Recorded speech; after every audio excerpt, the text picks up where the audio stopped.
Hello everyone, welcome back to Shiksha 365। आज फिर से लेके आए गए हैं एक नए टॉपिक के साथ जो कि है एल्काइंस, और ये इस सीरीज का आखिरी लेक्चर है। एल्काइंस के बारे में जानते हैं। चलिए, तो एल्काइंस एक अनसैचुरेटेड हाइड्रोकार्बन है जो कि आपको पता है पहले से, है ना।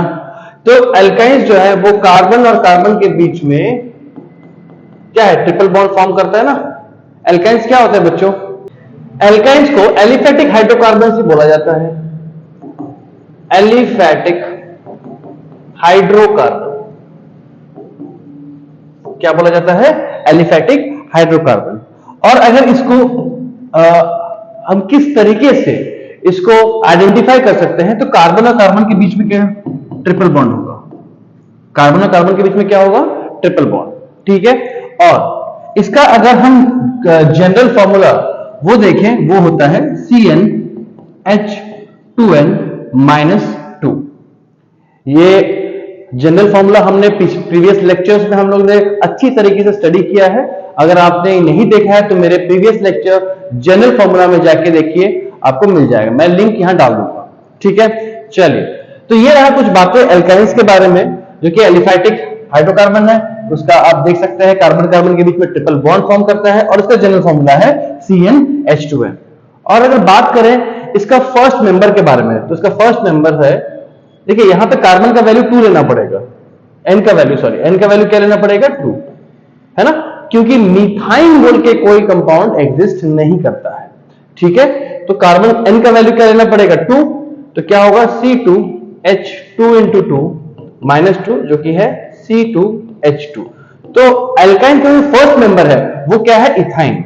एल्काइन का फर्स्ट मेंबर क्या है बच्चों? वो है इथाइन, ठीक है। I hope it is very clear, ठीक है। चलिए, इसके सोर्स के बारे में थोड़ा जान लेते हैं हम लोग। इसके सोर्स के बारे में, तो जनरली हाइड्रोकार्बन्स का सोर्स या तो नेचुरल गैस होता है, या पेट्रोलियम प्रोडक्ट्स होते हैं, है ना। जनरली हमें इन्हीं से हाइड्रोकार्बन्स मिल जाता है, राइट। एल्कीन में भी देखा था हमने, एल्केन में भी देखा था, और ये भी नेचुरल गैस और पेट्रोलियम में हमें मिल जाता है, ठीक है। चलिए, इसके बाद बात करेंगे हम लोग आइसोमेरिज्म के बारे में। आइसोमेरिज्म, ठीक है। आइसोमेरिज्म में जो एल्काइन है वो जनरली शो करता है पोजीशन आइसोमेरिज्म। क्या शो करता है? Position isomerism. अगर आपको आइसोमेरिज्म के बारे में नहीं पता है तो मैंने प्रीवियस लेक्चर में आइसोमेरिज्म को डिटेल में समझाया है, उसको आप देख सकते हैं। उसको देखने के बाद फिर यहां पे आए, ठीक है। चलिए, पोजीशन आइसोमेरिज्म की बात करें। एक एग्जांपल लेते हैं हम लोग, जैसे C3H4, ठीक है, C3H4। चलिए, तो क्या C3H4 आइसोमेरिज्म शो कर सकता है? चलिए चेक करते हैं। तो कार्बन 3 है, किसी एक में क्या डाल देंगे हम? ट्रिपल बॉन्ड, ठीक है। और बाकी जो बचा है वहां पे क्या डालेंगे? हाइड्रोजन। यहां पे ऑलरेडी 4 बॉन्ड फुलफिल्ड है, यहां पे CH3। और कुछ बना सकते हैं। अच्छा, इसका नाम क्या होगा बच्चों? इसका नाम होगा प्रोप-1-आइन। और कुछ बन सकता है? चलिए चेक करते हैं दूसरा। अच्छा, पोजीशन आइसोमेरिज्म में हम लोगों को सिर्फ ट्रिपल बॉन्ड का पोजीशन चेंज करना है, तो इसको यहां डाल के देखते हैं, ठीक है। चलिए, ट्रिपल बॉन्ड, और यहां पे आ जाएगा CH3, यहां पे आ जाएगा H। अच्छा, इसका नाम भी क्या है? इसका नाम भी प्रोप-1-आइन ही है, यानी C3H4 का कोई पोजीशन आइसोमेरिज्म, पोजीशन आइसोमर नहीं बन सकता, ठीक है। तो क्या C4H6 का बन सकता है? चेक करते हैं। 4 कार्बन, सबसे पहले यहां पुट कर देंगे ट्रिपल बॉन्ड, यहां पे CH3, यहां पे CH2, यहां पे, और यहां पे CH। इसका नाम क्या होगा? इसका नाम होगा ब्यूट-1-आइन, ठीक है। हमें याद रखिएगा पोजीशन आइसोमेरिज्म में ट्रिपल बॉन्ड का पोजीशन चेंज करना है, ठीक है। तो यहां पे अब इसका पोजीशन यहां डाल देते हैं, ट्रिपल बॉन्ड कार्बन, ठीक है। यहां पे हो जाएगा CH3, यहां पे हो जाएगा CH3। इसका नाम क्या होगा? ब्यूट-2-आइन। Yes, C4H6 position isomerism show करता है। कितने शो करता है? 2 शो करता है। क्या ये ट्रिपल बॉन्ड यहां डाल सकते हैं? सेम ही हो जाएगा ये, और अगर इस ट्रिपल बॉन्ड को यहां डालें तो दोनों का आइसोमर सेम हो जाएगा। ठीक है, तो कितने पोजीशन आइसोमर बनेंगे C4H6 के? 2 बनेंगे। क्लियर है सबको?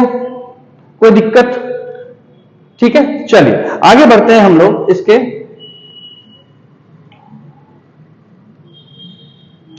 फर्स्ट मेंबर के बारे में तो आपको पता ही है, अभी मैंने बताया था इसके फर्स्ट मेंबर के बारे में। इसका फर्स्ट मेंबर क्या होगा बच्चों? इथाइन होगा। क्या होगा? इथाइन, है ना, C2H2। ठीक है, और अगर इसके स्ट्रक्चर का बात करें, इथाइन को एक और नाम से बुलाया जाता है बच्चों, उसका नाम क्या है बताओ? एसिटाइलीन। क्या नाम होगा उसका? एसिटाइलीन। ठीक है, और अगर इसके स्ट्रक्चर का बात करें, स्ट्रक्चर, तो उसका स्ट्रक्चर लीनियर होता है ना। चेक करते हैं, अगर इसका हम लुईस डॉट स्ट्रक्चर बनाए तो देखिए, कार्बन के आउटर मोशन में कितने इलेक्ट्रॉन्स होते हैं? इस कार्बन के आउटर मोशन में कितने इलेक्ट्रॉन्स होंगे? 4। ठीक है, हाइड्रोजन के होते हैं 1। तो ये इसका लुईस डॉट स्ट्रक्चर है। और अगर इसका अगर बॉन्ड बनाए,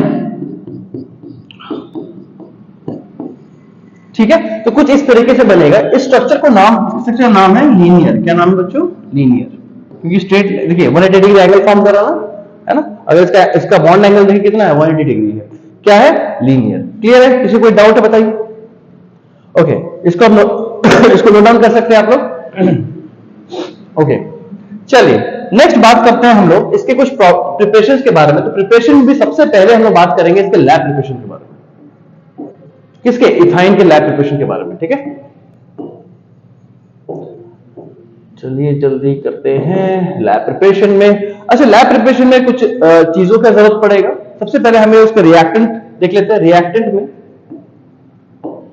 रिएक्टेंट में क्या चाहिए? वाटर चाहिए, और क्या चाहिए बच्चों?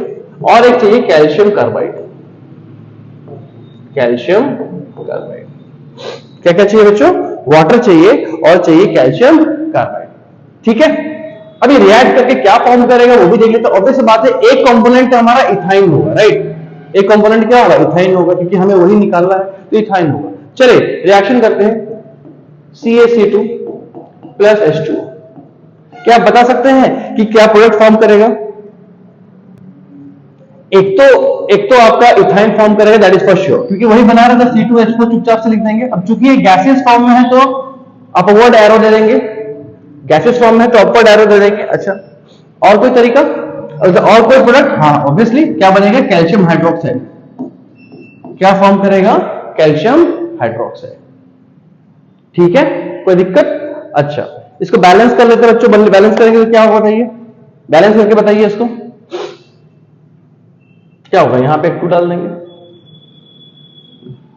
इधर कैल्शियम 1 है, कैल्शियम 1 है, कार्बन 2 है, कार्बन 2 है, हाइड्रोजन 4 हो गया, हाइड्रोजन यहां पे 2। अच्छा, यहां पे हाइड्रोजन हो गया आपका, ओके ओके, हाइड्रोजन यहां पे 2 और यहां पे, तो अगर यहां पे हम 3 पुट करें, ओके, अगर यहां पे 3 पुट करें, एक सेकेंड, अच्छा अच्छा नहीं, यहां पे ठीक है, CH2O ही होगा, यहां पे C2H2 होगा, सॉरी माय मिस्टेक, C2H2 होगा ना। अब देखिए बैलेंस हो गया है ना। हाइड्रोजन वहां पे C2H4 गलती से लिख दिया था मैंने, यहां पे इथाइन फॉर्म करेगा ना कि इथीन। ठीक है, क्लियर है? किसी को दिक्कत? चलिए इसको लिख लें, फिर आगे बढ़ते हैं।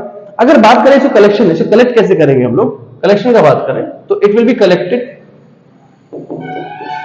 Downward displacement of water. Ethyne को अगर कलेक्ट करना है तो कैसे करेंगे? डाउनवर्ड डिस्प्लेसमेंट ऑफ वाटर, है ना। Water, downward displacement of water क्यों करते हैं? क्योंकि देखिए इसमें क्या, इथाइन जो है ना, इथाइन जो है वो क्योंकि इनसॉल्युबल इन वाटर होता है, इनसॉल्युबल इन वाटर होता है, जिसकी वजह से हम डाउनवर्ड डिस्प्लेसमेंट ऑफ वाटर के थ्रू इसको कलेक्ट कर सकते हैं। किसको कलेक्ट कर सकते हैं हम लोग? इसको।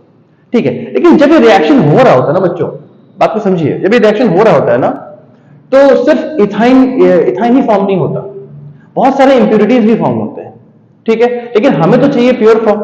ठीक है, तो पहले चेक कर लेते हैं कि कौन कौन से इंप्यूरिटी इसमें फॉर्म होते हैं इस रिएक्शन। पहले इसको लिख लें या इसको स्क्रीनशॉट ले लें फटाफट जल्दी से। ओके, चलिए देखते हैं कि इसमें प्यूरिफिकेशन क्या क्या यूज कर सकते हैं। प्यूरिफिकेशन प्रोसेस में कौन कौन सी इंप्यूरिटीज हम लोग अलग कर सकते हैं। सबसे पहले अगर आप बात करें प्यूरिफिकेशन में कौन कौन सी इंप्यूरिटीज इस रिएक्शन के थ्रू एग्जिस्ट करते हैं। इंप्यूरिटीज में सबसे पहले हमें मिलेगा फॉस्फीन, है ना। सबसे पहले क्या मिलेगा? फॉस्फीन मिलेगा। फिर हाइड्रोजन सल्फाइड मिलता है H2S, और फिर कुछ क्वांटिटी में आपका अमोनिया भी मिलता है, ठीक है बच्चों।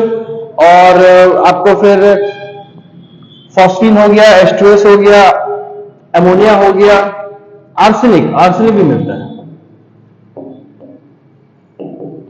ठीक है। ये सारे इंप्यूरिटीज फॉर्म होते हैं आपके during the reactions of lab preparation of ethyne, ठीक है।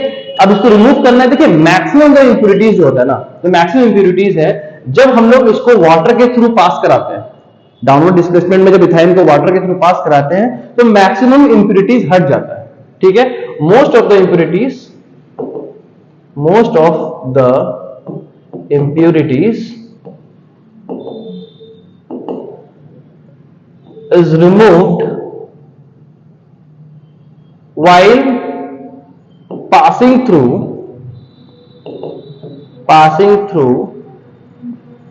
water. Most of the impurities are, है ना, most of the impurities are removed while passing through water. लेकिन इसमें सबसे इंपॉर्टेंट जो है, जो फॉस्फीन है, अब समझिए फॉस्फीन जो है इतना आसानी से रिमूव नहीं होता है। फॉस्फीन जो है वो आपका आसानी से रिमूव नहीं होता है। बाकी ये चीजें आपको अमोनिया हो गया, सॉरी हाइड्रोजन सल्फाइड हो गया, अमोनिया हो गया, आर्सेनिक हो गया, ये वाटर के थ्रू पास कराएंगे ना उस मिक्सचर को, तो ये रिमूव हो जाएगा। फॉस्फीन को रिमूव करने के लिए ना हमें कुछ जैसे एसिडिफाइड K2Cr2O7, एसिडिफाइड K2Cr2O7 या एसिडिफाइड CuSO4 सॉल्यूशन, इनसे पास करना पड़ेगा, ठीक है। किसको रिमूव करने के लिए? आपको फॉस्फीन को रिमूव करने के लिए हमें या तो आप एसिडिफाइड K2Cr2O7 सॉल्यूशन को यूज कर सकते हो या तो आप CuSO4 सॉल्यूशन का यूज कर सकते हो। दोनों में से कोई भी यूज कर लो, काम हो जाएगा, ठीक है। कोई दिक्कत? किसी को प्रॉब्लम है ना? पढ़ाई कर रहे हो ना सब? पढ़ाई करना जरूरी है बच्चों, पढ़ाई नहीं करोगे दिक्कत हो जाएगा, समझे ना। क्यों दिक्कत होगा?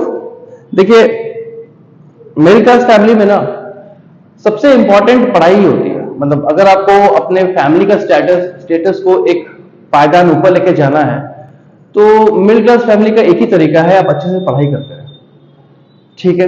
पढ़ाई करेंगे तो ऑब्वियसली आप एक अच्छे पोजीशन पे जाओगे, एक अच्छे कॉलेज मिलेगा, अच्छा कॉलेज मिलेगा तो एक अच्छा पोजीशन पे जाओगे, अच्छा पोजीशन पे जाओगे तो ऑटोमेटिकली आपका जो फैमिली स्टेटस है वो क्या हो जाएगा? ऊपर हो जाएगा। और at the end of the day माँ बाप के लिए करना है, ठीक है। बाकी सब क्या है? मोह माया है, ठीक है। चलिए ओके आगे बढ़ते हैं। नेक्स्ट क्लियर हो गया? ये क्लियर हो गया सबको, ठीक है। अच्छा एक चीज और नोटिस करना है कि जब ये रिएक्शन हो रहा होता है ना तो उस केस में क्या है ना, फ्लास्क के अंदर ना ऑक्सीजन या एयर के बबल्स नहीं होने चाहिए, एयर नहीं होने चाहिए। रीजन है इसका, देखिए जो इथाइन फॉर्म करता है ना वो बहुत ज्यादा क्या बोलते हैं आपका एक्सप्लोसिव है ना। जो इथाइन गैस फॉर्म होता है वो तो एक्सप्लोसिव होता है, तो एयर के साथ रिएक्ट कर सकता है वो, ठीक है। तो जनरली हमें ध्यान रखना पड़ेगा जो फ्लास्क के अंदर हम रिएक्शन करा रहे हैं उसके अंदर एयर ना हो, ठीक है। क्लियर है? चलिए तो ये एक मेथड हो गया जो हम लोग पढ़ लिए, जो कि लैब में प्रिपरेशंस। और भी मेथड से नेक्स्ट बात करते हैं हम लोग नेक्स्ट मेथड के बारे में। नेक्स्ट है रिएक्शन फ्रॉम 1,2, रिएक्शन फ्रॉम, लिखिए रिएक्शन फ्रॉम 1,2 डाइब्रोमोइथेन, रिएक्शन फ्रॉम 1,2 डाइब्रोमोइथेन, ठीक है। और इसका रिएक्शन कराएंगे हम एल्कोहलिक KOH के साथ, इसका रिएक्शन कराएंगे हम। चलिए पहले इसको लिख लेते हैं। ये हो गया CH2Br CH2Br, ये हो गया आपका 1,2 डाइब्रोमो इथेन हो गया, और इसका रिएक्शन करेंगे हम एल्कोहलिक KOH के साथ, एल्कोहलिक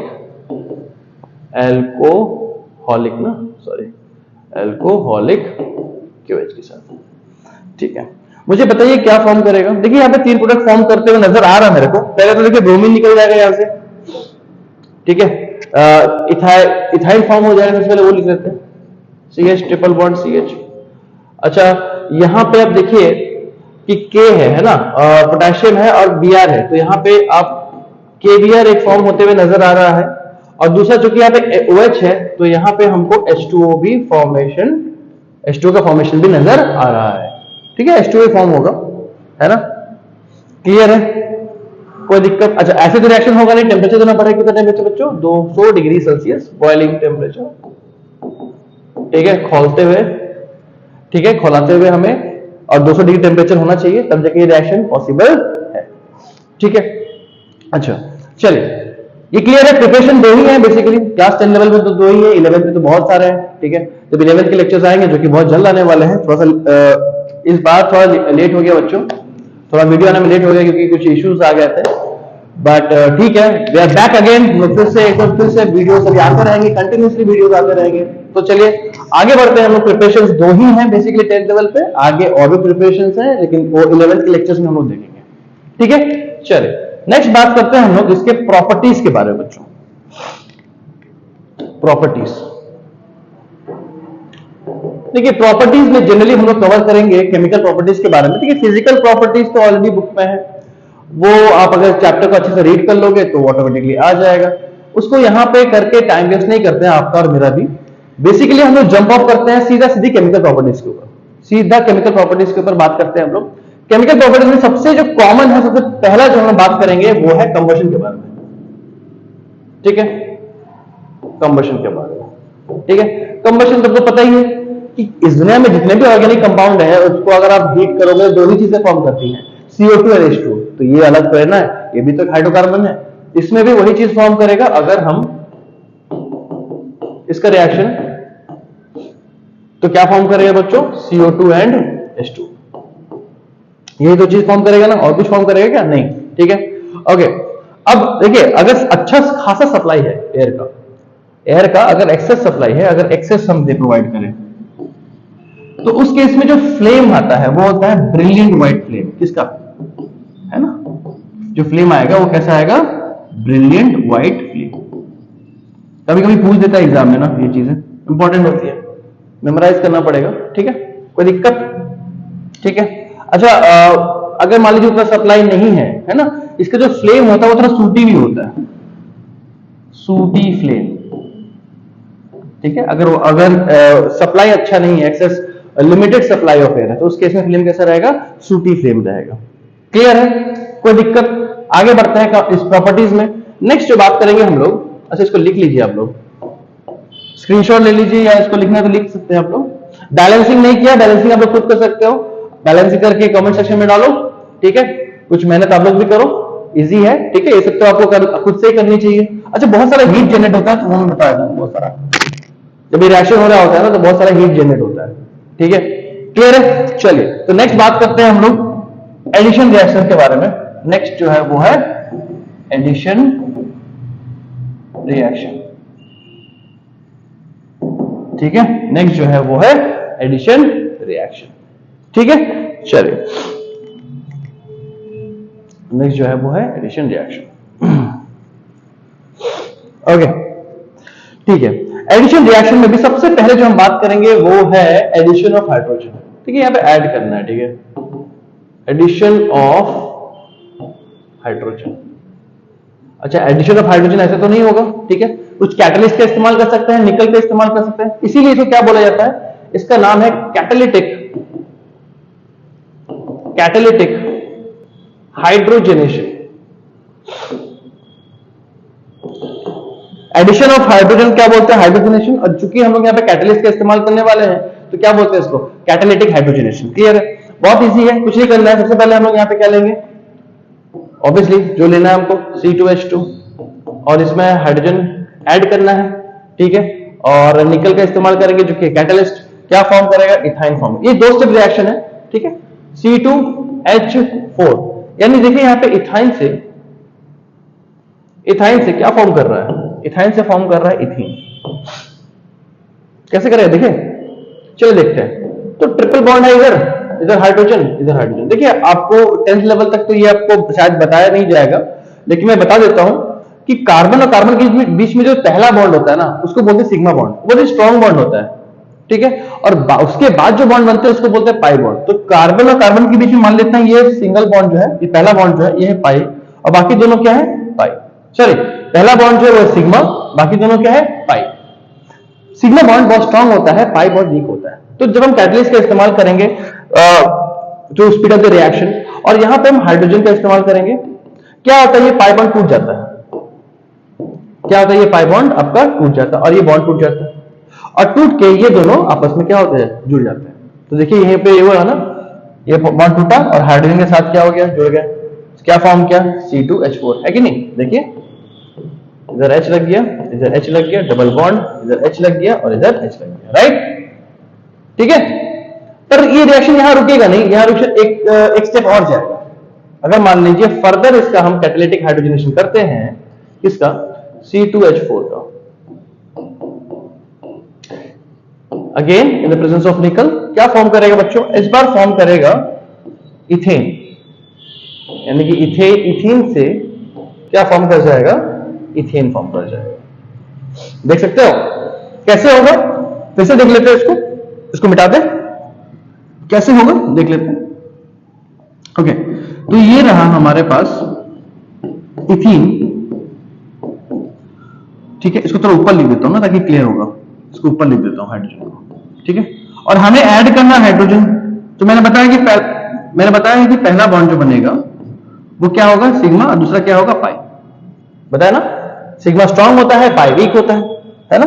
तो ये बॉन्ड जो है आपका, ये बॉन्ड टूटेगा, जल्दी टूट जाएगा कंपेयर टू सिग्मा बॉन्ड से, और ये भी टूटेगा और ये आपस में क्या हो जाएंगे, जुड़ जाएंगे, है ना, जुड़ जाएंगे। तो देखो क्या फॉर्म करेगा, H H H, इधर हो गया ना, फॉर्म हो गया, क्लियर है, कोई दिक्कत, ओके। चलिए, एडिशन ऑफ हाइड्रोजन हो गया। नेक्स्ट हम लोग बात करेंगे सेम एडिशन रिएक्शन के अंदर ही, जो कि है एडिशन ऑफ हेलोजेंस। क्या बात करेंगे हम लोग, एडिशन ऑफ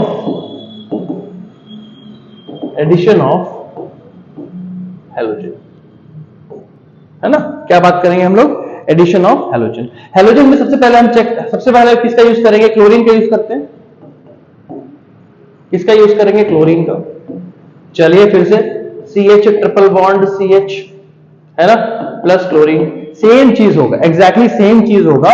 यहां से क्या होगा, एक बॉन्ड टूटेगा और क्लोरीन ऐड हो जाएगा, सेम चीज जो एग्जैक्टली हमने अभी किया ना। तो देखिए क्या फॉर्म होगा, CH, यहां पे लग गया Cl, डबल बॉन्ड CH, यहां पे लग गया Cl। फिर से एक और स्टेप यूज करेंगे इसको, CH Cl double bond CH Cl plus Cl2, है ना। ये बॉन्ड टूटेगा, फिर से पाई बॉन्ड टूटेगा, जुड़ेगा, है ना। तो क्या फॉर्म करेगा, देखिए CH, यहां पे Cl एक तो लगा ही हुआ था, एक ऊपर लगा देते हैं, CH Cl and Cl। Clear हो गया, बहुत इजी है, टफ तो नहीं है। रिएक्शंस देखिए, इसका रिएक्शन बहुत इजी होता है। ऑर्गेनिक केमिस्ट्री टफ नहीं होता, ऑर्गेनिक केमिस्ट्री बहुत स्कोरिंग होता है। इसके रिएक्शन आपको मेमोराइज नहीं करने पड़ेंगे। अगर आपको कॉन्सेप्ट, आपको मैकेनिज्म समझ में आ गया ना, तो आप सिर्फ इथाइन का ही नहीं, एल्काइन का कोई भी मेंबर का रिएक्शन आप कर सकते हैं। समझ में आ रहा है। अगर इसके जगह पे आप प्रोपाइन भी दे दिया जाए ना, तो भी आप कर लोगे। क्या करना है, बॉन्ड को तोड़ना है, बॉन्ड को जोड़ना है, ये तो काम तो है, ठीक है। तो मेमोराइज करने का जरूरत नहीं है, आप उसका मैकेनिज्म समझ जाओ, ठीक है। इनिशियल लेवल पे आप सिर्फ यही समझो कि बॉन्ड कैसे तोड़ना है, बॉन्ड को कैसे जोड़ना है, ठीक है। बाकी सारे टॉपिक्स हम लोग अलग देखेंगे इसको, क्लियर है। सेम चीज आप ब्रोमीन के साथ भी कर सकते हो, एग्जैक्टली यहाँ पे क्लोरीन की जगह पे हम ब्रोमीन का इस्तेमाल कर सकते हैं, आयोडीन का इस्तेमाल कर सकते हैं, है ना, ब्रोमीन। तो यहाँ पे Cl2 की जगह पे क्या हो जाएगा बच्चों, यहाँ पे Cl2 की जगह पे ब्रोमीन हो जाएगा, है ना। Cl2 की जगह पे क्या हो जाएगा, यहाँ पे क्या डाल देंगे हम लोग, है ना, ब्रोमीन डाल देंगे। क्या डाल देंगे हम लोग? ब्रोमीन डाल देंगे।